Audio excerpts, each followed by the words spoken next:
S'il n'y a ni air, ni vent sur la Lune, pourquoi ce drapeau flotte-t-il? Voici la démonstration de celui qui affirme que Paul est mort et remplacé par un sosie. Le premier ministre néo-zélandais John Key a dû faire une annonce à la télé pour démentir les rumeurs qui circulaient comme quoi il était un reptilien. Adolf Hitler est-il vraiment mort à Berlin en 1945? Nous avons le récit détaillé d'une apparition de soucoupe volante au-dessus de la ville de Bâle en 1566. Donc la première question traitera de la Terre qui est plate, la deuxième la Terre qui est immobile. De l'information, on en a comme on n'en a jamais eu. Aujourd'hui, avec les réseaux sociaux, l'Internet, on est submergé d'informations. Le problème, c'est pas la quantité d'infos qu'on a. Le problème, c'est est où la vraie information. Et là, ça devient difficile. Parce que n'importe qui peut se auto-proclamer un expert dans sa tribu, puis se partir un canal YouTube, par exemple.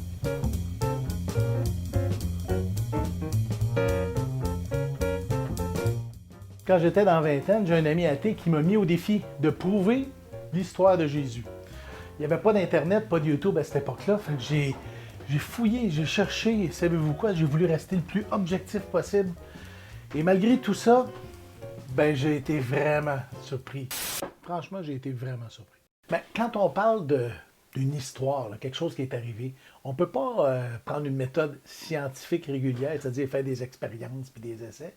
C'est de l'histoire. Fait que les témoignages sont importants, ceux qui disent qu'ils l'ont vu, surtout une histoire qui est arrivée il y a presque 2000 ans avec Jésus. Le nombre de documents qui existent concernant Jésus est plus grand même que ceux de Jules César et de la plupart des grands hommes de l'histoire. Quand même, il n'y a rien là. Il n'y a rien qui prouve que ceux qui ont relaté l'histoire de Jésus étaient mal intentionnés, qui voulaient frauder ou raconter une histoire parallèle, ou qui ont fabulé. Absolument pas, même c'est le contraire. Il y a même un gars qui s'appelle Paul qui a écrit une lettre, il a même écrit plusieurs lettres dans le Nouveau Testament, qui relate qu'il y a plus de 500 personnes qui ont vu Jésus ressusciter. Et non seulement il le relate, mais il lance le défi à ses lecteurs d'aller voir ceux qui l'ont vu, qui étaient encore vivants à cette époque-là. On ne ferait pas ça si c'était pas vrai. T'sais. Un livre super intéressant qui vient bien résumer toute la preuve légale, puis je dirais la preuve historique, c'est celui-là qui s'appelle Le Verdict. Un excellent livre. Et ce gars-là qui a écrit ce livre-là, Josh McDowell, était dans la même démarche, c'est-à-dire, est-ce que Jésus est vraiment ressuscité? Est-ce que Jésus a vraiment existé? Et je vous dis, il y a 800 pages de recherche là-dedans, et franchement, là, c'est très convaincant. La réalité, c'est que si l'histoire de Jésus est fausse, ben la plupart des faits historiques sont faux aussi, en partant de Jules César, puis en descendant jusqu'à, je sais pas, moi-même Charlemagne et tout, tu sais, parce que c'est des faits historiques. On arrive quelque part à un constat intelligent. Tu sais, honnêtement, il y a des gens qui remettent en question même des faits historiques qui se sont passés il y a 10, puis 15, puis 20 ans. Ben, en même temps, j'ai pas envie que la capsule devienne un cours d'histoire et de comme on dit, d'apologétique, c'est-à-dire de défense de la foi.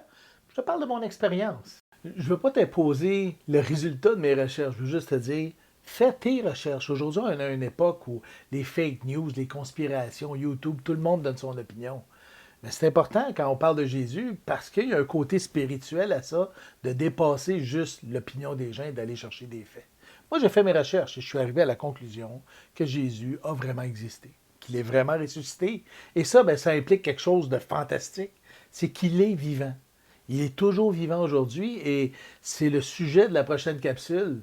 Cette relation-là que j'ai avec Jésus m'amène constamment à approfondir ma foi en lui. Ça change complètement mon quotidien et le pourquoi je crois. Ouais, la foi chrétienne, c'est pas une foi aveugle, puis c'est pas une foi naïve, c'est une foi dynamique, une foi basée sur des faits, c'est une foi qui demande aussi un abandon. Fait que je te dirais, d'ici la semaine prochaine, fais tes recherches, écris-moi en commentaire où est-ce que tu es rendu. Ça m'a fait plaisir de te répondre. Abonne-toi à la chaîne. N'oublie pas de cliquer sur la cloche pour avoir les notifications quand je vais créer des nouvelles capsules. Et d'ici là, ben, à plus!